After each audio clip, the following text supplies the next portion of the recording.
Liampui Ngei thế nào David đã nói là Chúa lung lay anh kia về đi kia để mua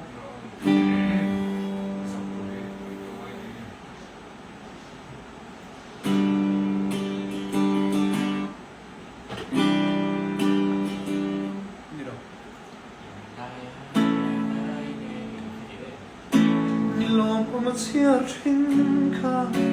xuân em hậu dài lên ruộng tìm đi phố mà cần đi trên khá rồi ngồi lên dài phố